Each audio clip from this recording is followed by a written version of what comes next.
Okay, so we're popping back on here live. I just talked with the chief of U.S. Border Patrol and Customs, and right now they are working with the Biden administration. Help is on the way. So CBP, Customs Border Patrol, the chief is here. Obviously, this is a federal entity, so he is working with the Biden administration to bring more resources here. So right now there are 13,701 migrants here, most of them from Haiti. I'm going to flip this around so you guys can see, because right now they are getting ready to transport several of these immigrants to a Border Patrol processing facility. So something you guys need to understand here as we look at this scene here, this is again right underneath the Rio International Bridge here in Del Rio. These people have not even been really talked to at all from Border Patrol, other than to be given a ticket with a number on it. So now these people are going to be transported to a Border Patrol facility so that they can be processed. So now what happens for that processing, to break it down from what the sheriff tells me, is they get that ticket, they get that number, they're going to be brought to that facility. Depending on their background, if they have criminal record, criminal history, they're going to be sent back. Now, if they are a family unit, if they're claiming asylum, there are going to be different things that will validate their claims. Now, that is not for the Border Patrol to determine. That will be for a judge to determine. So if they claim asylum, if they are here and claiming asylum, usually what will happen is they're going to meet up with a family member or a sponsor somewhere within the United States. Most of them aren't staying here. And I saw that in my last trip a month ago as well. They're getting on planes. The people I talked to, one woman was going to be with her mom in Nashville. One was going to be with their parents in Virginia. So they're going throughout the states after their process. So once that happens, then they will have a court date. That court date will happen anywhere between 12 and 36 months. So 1 to 3 years, they will meet a judge, and that judge will then determine their asylum validity, right? They will either be sent back at that duration or they will stay here. Now, what some of the sheriffs tell me, though, is 3 years is a long time. You can have a family, children, all of those things. So there are a lot of variables here to this. But at the end of the day, I mean, this is a humanitarian crisis at this point. There's 13,000 people under a bridge looking for a better life. I don't know the reasons that they left. The sheriff that I speak with, he tells me that one gentleman said that he just couldn't feed his family. He's from Haiti. He has been on his journey for a year, and he would walk as far as he could until his feet hurt, and then he would stop and work and make money and then carry on his journey. So these are the Border Patrol vehicles right now transporting migrants to the Border Patrol processing facilities. So these vehicles are full of mostly Haitians, people from Haiti, claiming asylum or wanting a better life. Now, the way that they're getting over here, it's pretty simple. You can see that Mexican flag over there.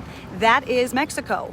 There is a what they call a weir dam. It's a small little kind of levee that the people are walking right across, and it is about knee deep, is about how deep the water is, so they're able to just walk across. So that's what they're doing right now. Again, they're walking across, and this is, I mean, for lack of a better phrase, what the sheriff tells me is that this is kind of just a place for them to gather. Nothing is happening yet here. They have basically made kind of like their own city. They have kind of shanty huts that they've made out of river cane. It's very similar to bamboo. It's a really strong reed that they can use as a structure. So they've got, tarps and different things like that. Now, as far as food and provisions, a lot of people were asking about that. They are given water because it's humane, and they do have restrooms here. That, of course, is federally provided. Now, when it comes to food, that's a little bit trickier. There are some organizations that are helping out with some provisions, and by provisions, the sheriff tells me it might be like a taco or something like that. And it's hot out here too. It is warm, and it is uncomfortable, and just really tough conditions right now. So when it comes to food, what I'm being told is they kind of have their own economy. What they're doing is they will kind of have somebody that's going over to Mexico that they'll pay to bring some groceries back, and so that they can feed their families, things like that. But again, these are families. These are single males. They are single females. It runs the gamut on who's over there. But something that's important is we don't know who's over there, but I did ask. I asked about, could there potentially be gang members, MS-13, the 18th Street gang. We've had those apprehensions since this border, kind of the surge has continued. Now, when I asked about that, that isn't really something that is a concern, because those people that are over there are not, they're Haitian. So MS-13, 18th Street gang, that's not something that's concerning for law enforcement right now. So I can tell you as well right now, this is the International Bridge. This is a bridge that they're under right here. This connects Mexico, of course, with the US. So that's basically the customs, right? So you're going through customs right there. So that just closed. At 6 o'clock, they closed the International Bridge for the evening to both directions of traffic. So the International Bridge connecting Mexico and the US is closed right now. They are trying to get a hold on this situation. They are working really tirelessly. They're exhausted. All of these resources are spread very thin.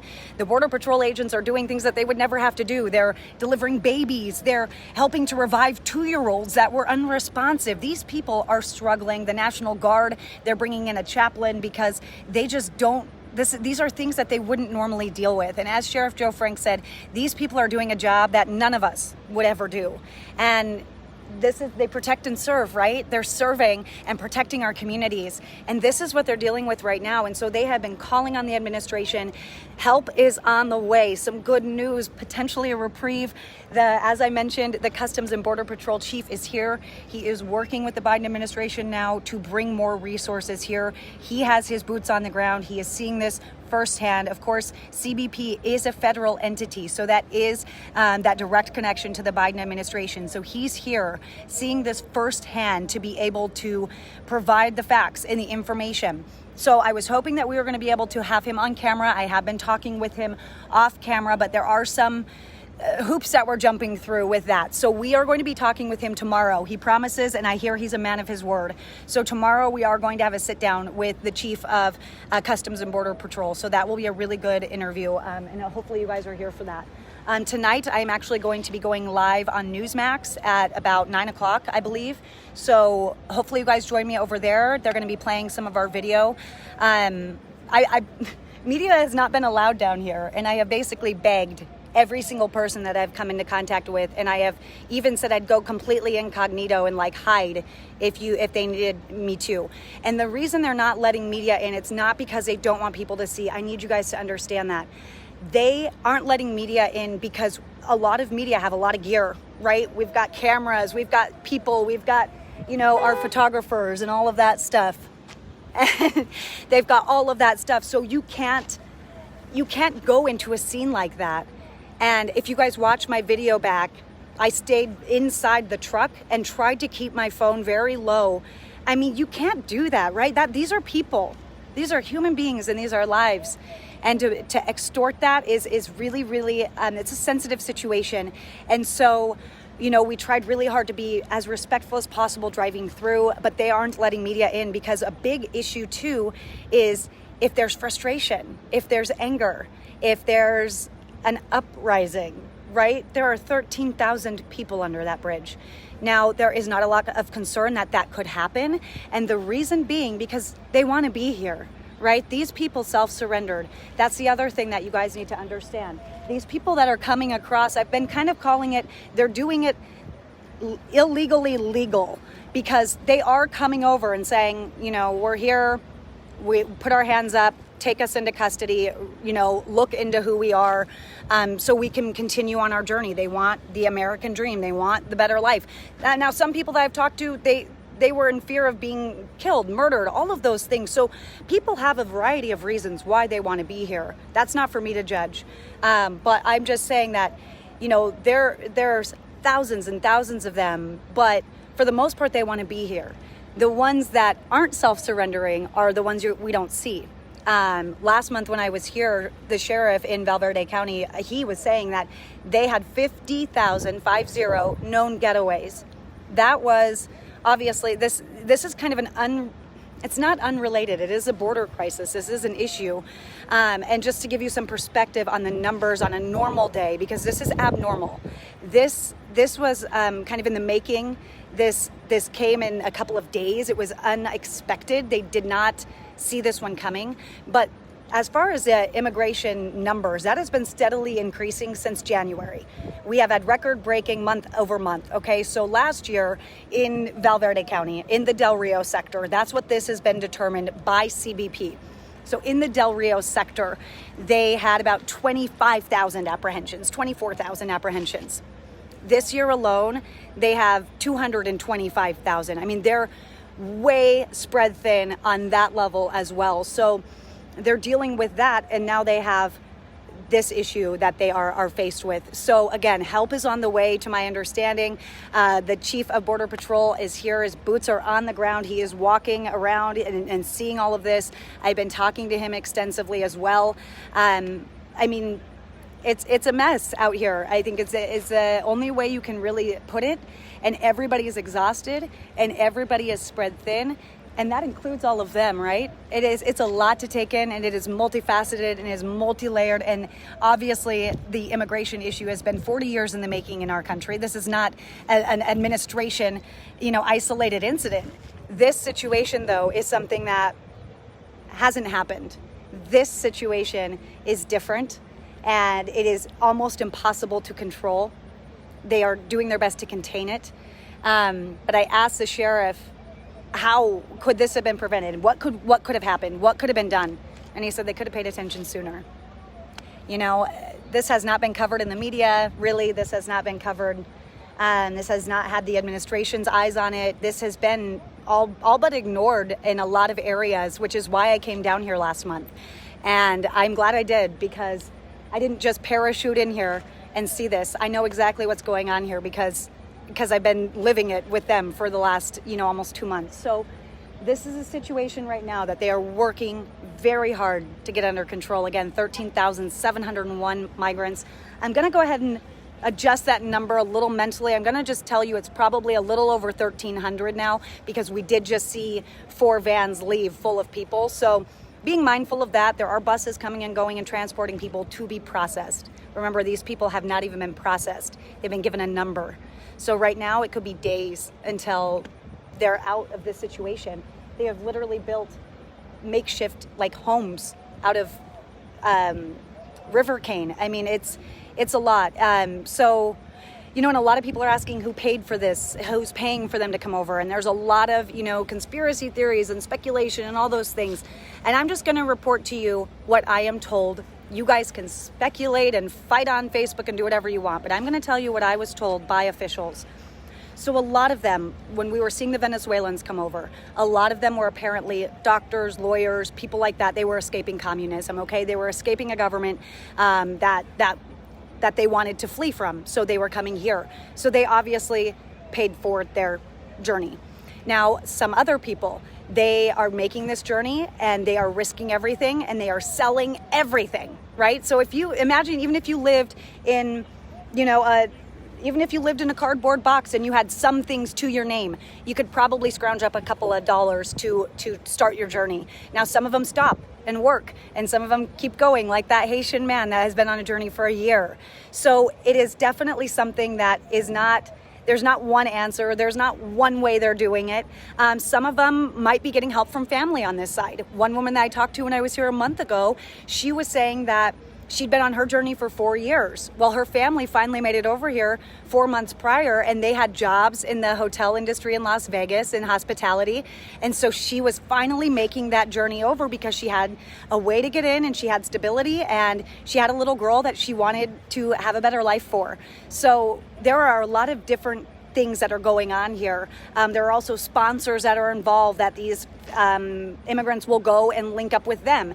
And then that is where they will have their court date. Wherever they end up, they will not come back here for court, because that is not going to happen. That's not even reasonable. Their court date will be set up wherever their final destination is. Now, when I was here last time, and this isn't happening here because this is a different situation. I need you to understand that. This situation is isolated to this Haitian migrant surge right now. When it's a typical issue, they do have a border issue here. We do have an influx of people coming in. So when I was here last month and they were dealing with this and they were calling for help and saying we need more resources, we were seeing ankle monitors on some of them. Now I was told that the adult and one of the adults in the family would have that ankle monitor on, and that would be that kind of tracking device. So whenever they get to their destination, they're documented, they know where they are, and then they will then link up with officials to find out their next steps. So there's a lot of moving parts here. And, you know, I am just grateful that I don't have to have the answers. So right now, again, we are watching a scene here that has been continuing for days, but just for some perspective, yesterday morning, as I was reporting this, it was about 8,000. Now we're, you know, at 13,000. So they are, again, bringing in more resources. They are going to be doing that. Let me find out on that bridge closure here. Hey, Sheriff, do you know how long the bridge is going to be closed for? They haven't made that announcement. I've been looking for an email. Okay. So I don't know. Okay. There is no announcement yet as far as how long the bridge is going to be closed. We just know that right now it is closed. The international bridge between the U.S. and Mexico is closed to all traffic in both directions. Again, as soon as I know when it will reopen, I will relay that information. But again, I'm going to be live over on Newsmax, being objective and transparent, right? That's the name of the game. So they called and wanted a live shot, and I am honored to do it because I get to do what I'm doing right now and share the truth in a space over there. So hopefully you guys are watching. So we've got another, this looks like a lot of single adult males walking with Border Patrol. So again, you know, they have to be really careful with this whole situation because there are a lot more of them than there are of officials. So they are working to get this situation under control, and they have to be careful how they do that and how they maneuver around this situation because, again, it is one of high sensitivity. So I'm going to be out here. If something comes up that deserves to be live, I will for sure be here for you. Please ask your questions. Message me if you have any. I'm here for you. I am trying to be your voice, trying to be their voice, and also, yes, trying to be the immigrants' voice as well because, you know what? I'm a Christian. They're God's people, man. We're all human beings, and I don't know their reasons, and it's not my job to judge. So I'll see you guys in a little bit. I'll be right here. I appreciate you, and I am so grateful for your support and continued encouragement on this journey. Woo, stay tuned.